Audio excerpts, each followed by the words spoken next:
నూకల వినోదని 23 రాత్రి తెల్లవారుజామున 24వ తేదీ రోజు గుర్తు తెలియని వ్యక్తులు చంపి వాళ్ళ ఇంట్లో ఉన్న బావిలో పడేసినారని చెప్పి ఫిర్యాదు వాళ్ళ బిడ్డ వినోద ఫిర్యాదు రాగా దానిపై దర్యాప్తు చేయడం ప్రారంభించినది. వాళ్ళు అతను బావి దగ్గర ఉన్న చెప్పులను బట్టి బావిలో వేసి ఉంటారని చెప్పి గుర్తు తెలియని వ్యక్తులు వేసి వాళ్ళ ఇంట్లో దొంగతనానికి ప్రయత్నించే క్రమంలో ఆమె అలికేడి విని ఆమె వచ్చి లైట్ వేసుకొని చూసారు ఉన్న అదే గ్రామానికి చెందిన వాళ్ళని మమ్మల్ని గుర్తుపడతారని చెప్పి ఆమె వాళ్ళని ఐడెంటిఫై చేస్తారని చెప్పి దొంగలు భయపడి ఆమెని బావిలో వేయడం జరుగుతున్నది. బావిలో వేసిన తర్వాత ఇంట్లో ఉన్న బీరువాలో ఉన్న ఒక 20,000 రూపాయలను దొంగతనం చేసినారు.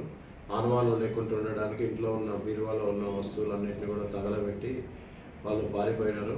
అలా బిడ్డ విమలమ్మ ఫిర్యాదు మేరకు కేసు నమోదు చేసుకొని అనుమానాస్పద వ్యక్తులను తీసుకొని అదే గ్రామానికి చెందిన సన్నాయిల రాజు, షఫీయుద్దీన్ మరియు మన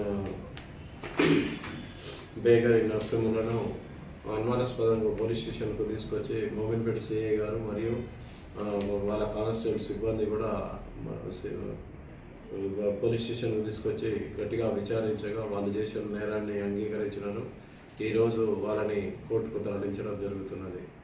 వీళ్ళు జల్సాలకు అలవాటు పడి ఈజీగా మనీ సంపాదించాలన్న దురుద్దేశంతో ఆమె భర్త వినోద భర్త 2019 కరోనా సమయంలో చనిపోయినారు. ఒంటరిగా మహిళ ఉంటున్నదని చూపించి ఆసరాగా చేసుకొని ఆమెకు ఎవరు లేరని చెప్పేసి గుర్తించడం జరిగింది. ఆ పక్కింటికి చెందిన గున్నమ్మ అనే వ్యక్తి ఇంట్లో నుంచి పొగలు వస్తున్నాయని చెప్పి ఆ పక్కింటి అబ్బాయితోటి సహాయంతో ఇంట్లోకి వేరే వాళ్ళ గోడ నుంచి లోపలికి పోయి చూడగా ఇంట్లో ఈమె చెప్పులు బావి దగ్గర ఉండడం గమనించి ఆమెని గుర్తు తెలియని దొంగలు దాంట్లో వేసి బావిలో వేసి చంపినారని చెప్పి దీని మీద దర్యాప్తు చేస్తున్నాం. ఈ నేరస్తులను ఈరోజు రిమాండ్కు పంపించడం జరుగుతుంది.